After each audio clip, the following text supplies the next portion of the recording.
7 വർഷത്തിലധികം നീണ്ട വിചാരണാ നടപടികൾക്കൊടുവിലാണ് നടി ആക്രമിക്കപ്പെട്ട കേസിൽ എറണാകുളം പ്രിൻസിപ്പൽ സെഷൻസ് കോടതി വിധി പറയാൻ പോകുന്നത്. അതിസങ്കീർണമായ നാടകീയ സംഭവങ്ങളിലൂടെ കടന്നുപോയ കേസിന്റെ നാൾവഴി ഒരിക്കൽ കൂടി നമുക്ക് പരിശോധിക്കാം റിപ്പോർട്ടിലേക്ക്.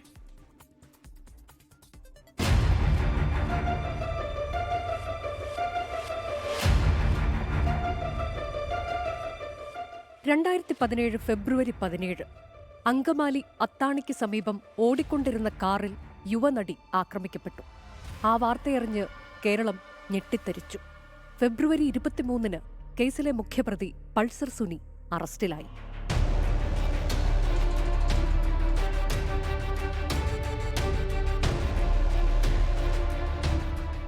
ആദ്യഘട്ടത്തിൽ പ്രതി ചേർക്കാതിരുന്ന നടൻ ദിലീപിനെ തെളിവുകളുടെ അടിസ്ഥാനത്തിൽ ജൂലൈ 10 അറസ്റ്റ് ചെയ്തു. പിന്നാലെ ദിലീപിനെ താരസംഘടനയായ അമ്മയിൽ നിന്ന് പുറത്താക്കി. 85 ദിവസത്തിനു ശേഷം 2017 ഒക്ടോബർ 3 8ാം പ്രതിയായ ദിലീപിന് ജാമ്യം.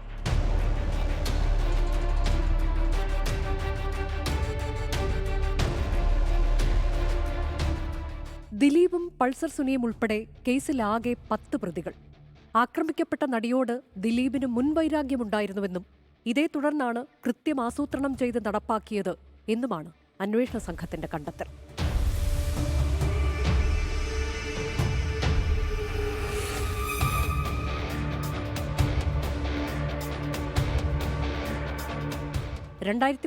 നവംബറിൽ കുറ്റപത്രം സമർപ്പിച്ചു. 2018 മാർച്ച് 8 എറണാകുളം പ്രിൻസിപ്പൽ സെഷൻസ് കോടതിയിൽ വിചാരണ തുടങ്ങി. 2018 ജൂണിൽ CBI അന്വേഷണം ആവശ്യപ്പെട്ട് ദിലീപ് ഹൈക്കോടതിയിൽ സമർപ്പിച്ച ഹർജി ഹൈക്കോടതി സിംഗിൾ ബെഞ്ച് തള്ളി. സാക്ഷി വിസ്താരം പൂർത്തിയായത് 4.5 വർഷം കൊണ്ട്. ആകെ വിസ്തരിച്ചത് 261 സാക്ഷികളെ. ഹാജരാക്കിയത് 1600 രേഖകൾ. സിനിമാ കഥയെ വെല്ലുന്ന ട്വിസ്റ്റുകളാണ് കേസിലുടനീളം കണ്ടത്.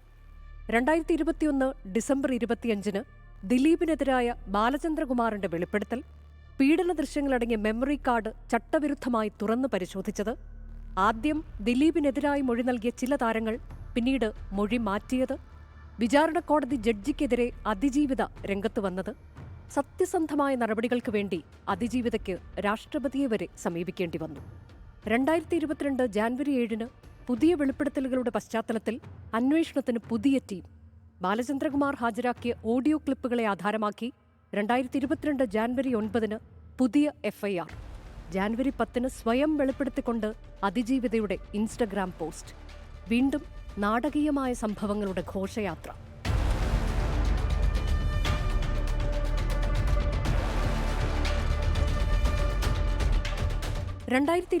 ഡിസംബർ 11 കേസിലെ അന്തിമവാദം തുടങ്ങിയത്. 2025 ഏപ്രിൽ 7 CBI അന്വേഷണം ആവശ്യപ്പെട്ടുള്ള ദിലീപിന്റെ ഹർജി ഹൈക്കോടതി ഡിവിഷൻ ബെഞ്ചും തള്ളുന്നു. വിചാരണ അവസാന ഘട്ടത്തിലെത്തി എന്നത് വിലയിരുത്തിയാണ് ഹർജി തള്ളിയത്. 2025 ഏപ്രിൽ 9 പ്രതിഭാഗത്തിന്റെ വാദം പൂർത്തിയായി. തുടർന്ന് പ്രോസിക്യൂഷന്റെ മറുപടി വാദവും പൂർത്തിയായ ശേഷം ചില കാര്യങ്ങളിൽ വീണ്ടും കോടതി വ്യക്തത തേടി. ഏറെ ചർച്ചയായ ഈ case women in cinema collective എന്ന സംഘടനയുടെ പിറവിക്ക് ഇടയാക്കി.